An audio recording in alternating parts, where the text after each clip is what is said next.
Bonjour à tous. Nous allons commencer dans une minute officiellement. Nous sommes sur la première conférence du Forum de la formation vétérinaire. Donc, juste pour vous rappeler quelques règles, nous avons une présentation sur l'histoire de l'enseignement vétérinaire par Jeanne-Marie Bonnet, qui est professeure émérite de notre établissement, ancienne directrice générale adjointe, et qui va vous faire la présentation. Il y aura des questions plutôt à la fin, donc Jeanne-Marie pourra répondre et nous lirons vos questions de notre côté pour pouvoir les présenter à Jeanne-Marie Bonnet. Donc n'hésitez pas à poser des questions au fil de l'eau et à mettre des petits likes sur les questions qui vous intéressent le plus pour qu'on puisse les prioriser. La session est enregistrée et se retrouvera en replay sur la chaîne YouTube de l'établissement d'ici une dizaine de jours, si vous avez besoin de quitter ou d'y revenir ultérieurement. Voilà, donc il est donc 9 heures. Jeanne-Marie, je vous laisse la parole. Merci beaucoup Amandine et bonjour à toutes et à tous. Alors je vais évoquer l'histoire de l'enseignement vétérinaire et de la première école vétérinaire au monde qui va naître à Lyon. Alors, j'aurais pu intituler cette conférence Claude Bourgelat, père de la médecine et de l'enseignement vétérinaire, car il va être question de cet éminent personnage qui va créer à Lyon cette première école. Un hommage particulier au professeur Jean-François Chary qui nous a quittés et qui m'a aidé pour ses illustrations. Alors, nous sommes à Lyon. Il y a 264 ans, Lyon est la deuxième ville du royaume, car en effet, il y a un grand commerce, une tradition de la soie qui rend cette ville assez prospère. Et nous sommes sous le règne de Louis XV. Et voilà notre Claude Bourgelat qui naît en 1712. C'est un jeune garçon qui va avoir un début de vie qui était plutôt prospère parce qu'un père qui avait de l'argent, il était magistrat municipal, édile, conseiller municipal, en fait assez proche de la noblesse, mais il va disparaître à 7 ans, ce qui fait que ce Claude Bourgelat va pas, je pense pas, être dans un milieu où il aura beaucoup de richesses. On ne sait pas trop ce qui s'est passé pendant sa jeunesse, mais on sait qu'il a été éduqué chez les cadets des mousquetaires pour obtenir son diplôme son brevet de cadet. On sait qu'il a été avocat à Toulouse et puis à Grenoble. Mais ce qui est important pour nous, c'est son statut d'écuyer du roi. C'est une charge, en fait, qui lui donnait la possibilité d'enseigner l'art équestre, mais aussi de devenir inspecteur des haras, commissaire des haras du royaume. Donc, son activité au départ sera vraiment dans le domaine du cheval. Et du fait de ce titre d'écuyer du roi, il va devenir directeur de l'Académie d'équitation de Lyon. Cette académie avait pour objectif d'éduquer les gentilshommes et elle se trouvait, cette académie, rue du Manège, qui est devenue depuis la rue Bourgelat. Et on y enseignait tout ce qui est nécessaire aux jeunes nobles, c'est-à-dire l'équitation, les mathématiques, les bonnes manières, se battre, et puis la danse, c'était indispensable. Donc on comprend qu'il a certainement eu déjà les capacités pour diriger un établissement. Alors il ne reste plus qu'une plaque, en fait, commémorative dans cette rue Bourgelat. En fait, il est très féru de chevaux et une grande connaissance il a de l'art équestre et du cheval. Il y avait beaucoup d'écrits sur le cheval, sur l'art équestre, et en particulier, le duc de Newcastle avait écrit un traité de Newcastle, mais lui va se rendre compte et se moquer de cet ouvrage et réécrire le nouveau traité de cavalerie, le nouveau Newcastle, car il voit que dans ces traités, il y a énormément d'erreurs. En effet, sur quoi s'applique en fait cet art équestre? Sur de la biomécanique qui elle-même repose sur de l'anatomie. Comment se déplace le cheval, ça dépend bien de ses muscles. Or, les planches anatomiques, on le voit, sont totalement erronées. Donc lui, ça ne lui va pas du tout, c'est un scientifique qui va aller collaborer avec les chirurgiens de l'Hôtel-Dieu. C'est un hôpital à l'époque, cet Hôtel-Dieu. Et ces chirurgiens ont l'habitude de disséquer des humains. Il va, à leur côté, disséquer des chevaux et refaire l'anatomie du cheval. Là, ce n'est pas Claude Bourgelat qui est sur cette illustration, et c'est pour montrer qu'il y avait donc des dissections. Alors, de ces dissections animales et de la conséquence de la collaboration avec les médecins, il va y avoir des révélations, en fait. Qu'est-ce qui va survenir? Eh bien, il va déduire qu'il y a une similarité entre la machine humaine, qu'il appelle la machine humaine, et la machine animale. Vraiment, cette anatomie est très proche. La biologie est très proche pour lui. Et il y a une différence entre l'approche empirique qui régnait à l'époque et le raisonnement scientifique. En effet, à l'époque, il y avait des personnes, des hippiatres, qui s'occupaient des chevaux, qui essayaient de les soigner, mais c'était de façon empirique, par transmission orale, sans raisonnement, alors que lui, il adopte vraiment un raisonnement scientifique pour aboutir à ses conclusions. Est-ce là qu'il a pensé qu'il y avait nécessité de créer la profession de médecin des animaux? Je ne crois pas. Je vais vous montrer après d'où ça viendra. Il va en tout cas naître de ce travail sur l'homme, par les médecins, sur l'animal, par lui-même, la naissance de la biopathologie comparée. Alors il va écrire de nombreux ouvrages, en particulier ces éléments dippiatriques qui concernent la médecine du cheval, mais pas seulement, l'anatomie, la physiologie, la pathologie, l'hygiène, la thérapeutique, l'élevage. Et donc en 1750, il écrit cet ouvrage. Et pour écrire cet ouvrage, on voit dans cet ouvrage qu'il a une vraie approche scientifique qui fait appel à l'expérience, l'observation, le raisonnement, l'analyse, la déduction, et c'est tout l'opposé de l'empirisme. C'est un véritable scientifique. Et d'ailleurs, je rappelle, nous sommes au siècle des Lumières. Il y a l'encyclopédie de Diderot et d'Alembert, et il est ami avec d'Alembert qui va lui demander de contribuer à de nombreux articles en lien avec la science du cheval, que ce soit l'art équestre, la médecine ou la chirurgie. Il va être connu par ses écrits dans toute l'Europe. Il est par ailleurs correspondant de l'Académie royale des sciences de Paris. Il y a une véritable reconnaissance de sa valeur scientifique. Mais c'est sa rencontre avec Henri-Léonard Bertin à Lyon que va naître, c'est de cette rencontre que va naître l'émergence d'une école vétérinaire. Cet homme arrive donc en 1754 comme ce qui est l'équivalent de préfet de police à Lyon. Il repartira à Paris, et ça c'est important, comme, on va dire, ministre de l'Intérieur, puis ensuite il sera ministre des Finances. Une grande amitié va se nouer entre Claude Bourgelat et Bertin, car ils ont les mêmes convictions. Ils se rendent compte qu'il y a tout intérêt pour l'économie rurale du royaume de créer une profession qui permettrait de lutter contre les maladies du bétail. Et en particulier, à cette époque, la peste bovine fait des ravages en France et ça engendre une grande famine. Pourquoi? On ne mangeait pas les bovins, c'était trop précieux, mais ils servaient à tirer les charrettes, à labourer. Leurs fesses, leurs bouses servaient à engraisser les cultures, on faisait de la traite également. Donc c'était fondamental d'avoir des bovins. Mais il n'y a personne pour s'occuper sur le terrain de prévenir ou traiter la maladie.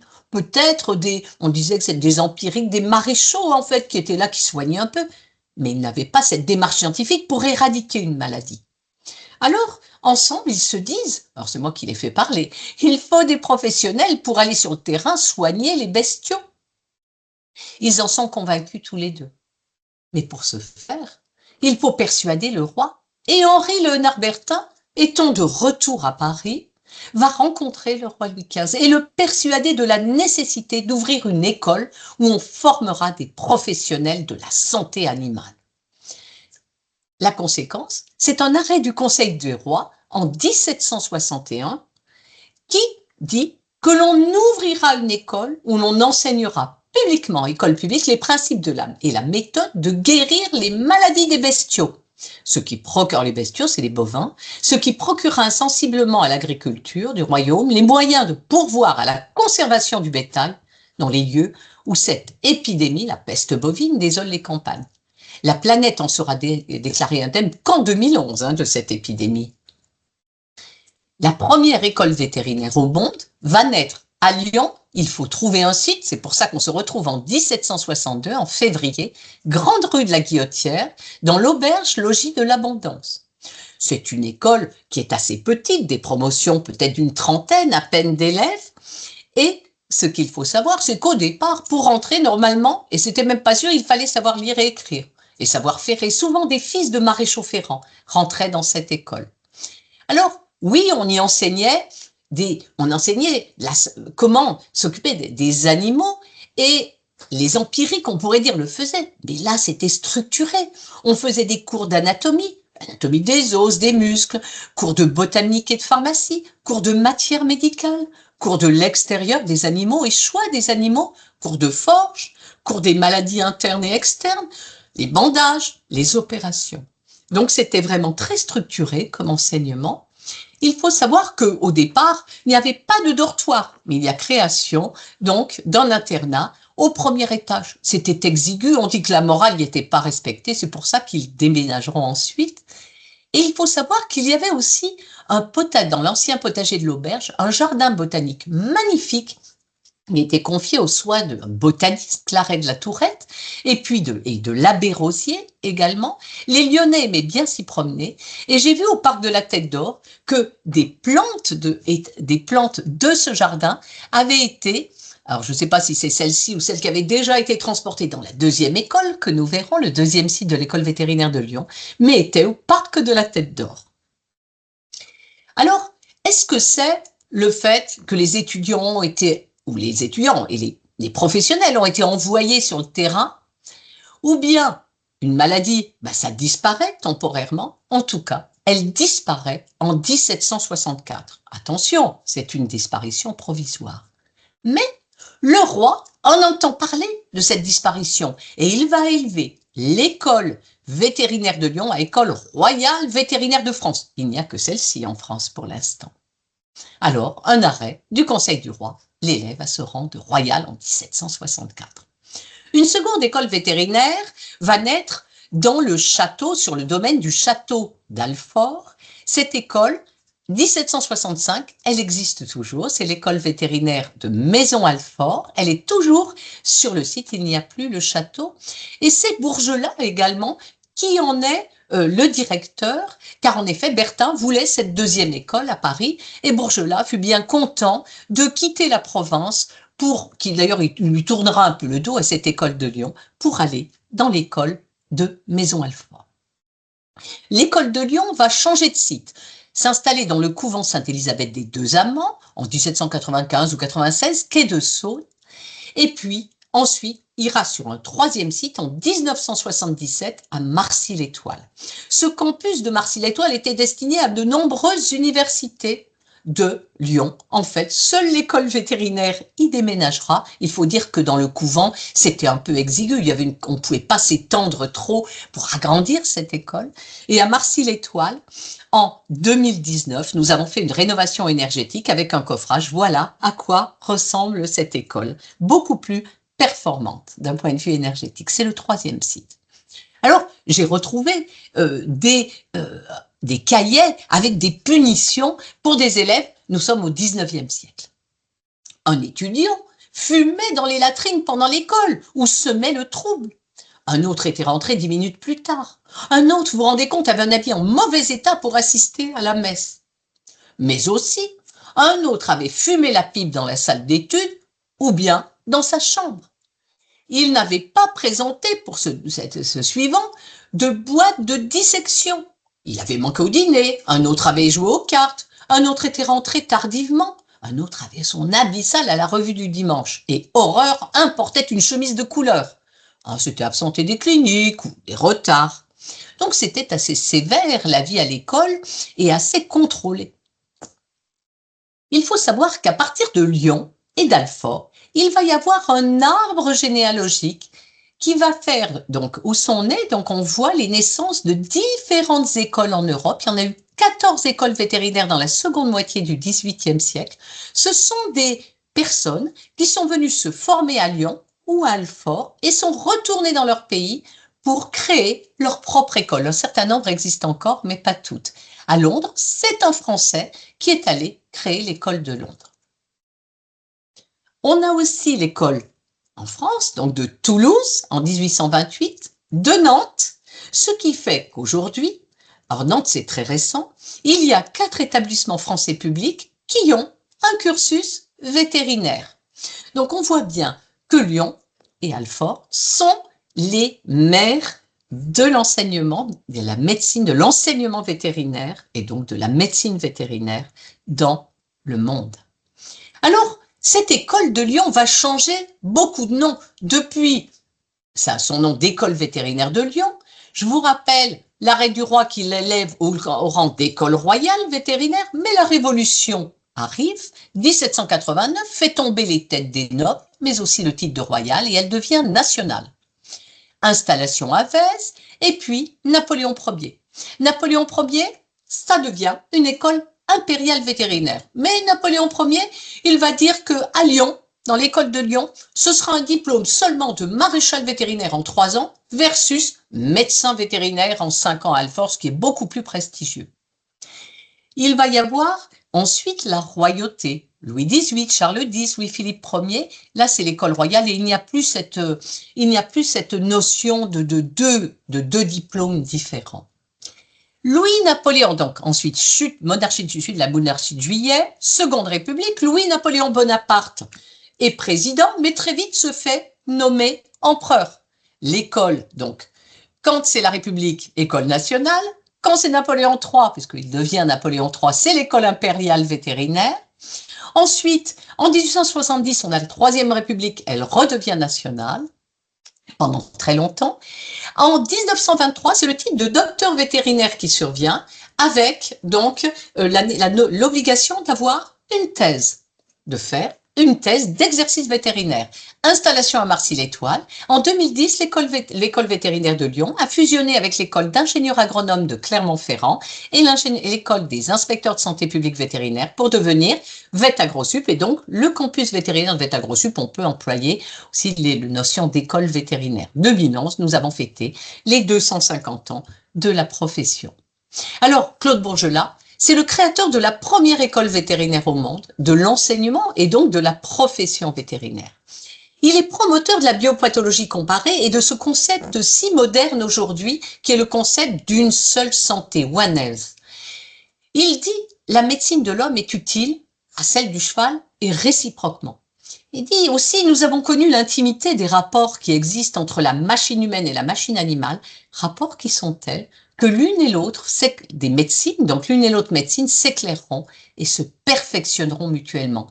On retrouve ce concept de une seule médecine, une seule santé, pas de frontière entre les deux médecines. Ce qui a été découvert chez l'homme peut être utilisé chez l'animal, ce qui est découvert chez l'animal peut être utilisé chez l'homme. Alors, grâce à Claude Bourgelat, l'enseignement et la médecine vétérinaire sont nés et les principes fondateurs de la profession sont donc la démarche scientifique. C'est vraiment ce qu'on peut retenir de la vie de Bourgelat. La dimension de médecine comparative et puis la notion d'éthique, de bon comportement. La préoccupation économique est importante sur lui et je vais vous le prouver par ce qu'on appelle le serment de Bourgelat, mais ce n'est pas un serment. C'est simplement, à un moment, on retrouve des écrits de sa part qui dit, parlant des étudiants, toujours un but, des principes d'honnêteté qu'ils auront puisés et dont ils auront vu des exemples dans les écoles où ils sont formés. Ils ne s'en écarteront jamais. Ils distingueront le pauvre du riche. On voit la notion économique aussi. Ils ne mettront point à un trop haut prix des talents qu'ils ne devront qu'à la bienfaisance et la générosité du roi. Enfin, ils prouveront par leur conduite, voilà l'éthique, qu'ils sont tous également convaincus que la fortune consiste moins dans le bien que l'on a que dans celui que l'on peut faire.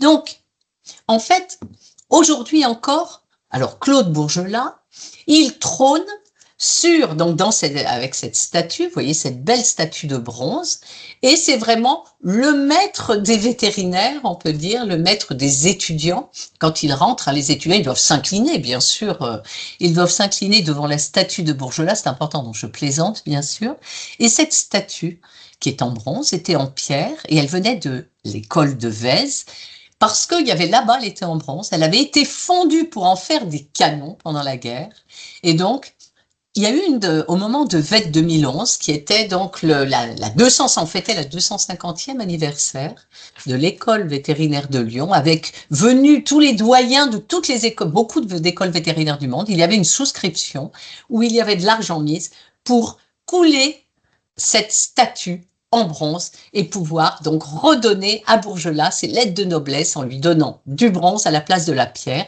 et l'avoir mis il y avait une statue en pierre, mais avoir mis cette statue de bronze sur ce bloc de pierre. Alors les moutons sont ravis, du club Troupos sont ravis de cette statue. Alors je vous remercie de votre attention. Je remercie Claude Bourgelat qui m'a permis de faire cette conférence et je remercie Jean-François Chary, bien sûr. Et puis, pour vous dire, eh bien, que j'espère que pour ceux qui sont là, qui ont envie d'avoir une carrière de vétérinaire, j'espère que vous allez réussir, que vous allez, bien sûr, il faut un peu remonter les manches, mais une fois qu'on est dans cette belle école, on a toujours une pensée pour Claude Bourgelat, quand même, et puis, je veux dire, on a beaucoup de bonheur. Donc, je vous souhaite une belle carrière à tous et je vous remercie. Merci Jeanne-Marie. Il nous reste quelques minutes pour des questions s'il y en a. Et 9h20, oui. Avant de lancer l'autre conférence, donc pour ceux qui veulent assister à la suite, il faudra se déconnecter puis se reconnecter sur l'autre lien. Et en attendant, si vous avez des questions, n'hésitez pas. Romain Boissou qui est à l'école prendra vos questions, mais j'ai pas l'impression qu'il y en ait. Tout le monde vous remercie, Jeanne-Marie. Merci à ceux qui ont participé. À tout de suite de l'autre côté pour ceux qui veulent suivre la suite. Avec plaisir et merci à tous et bon courage. Bonne journée.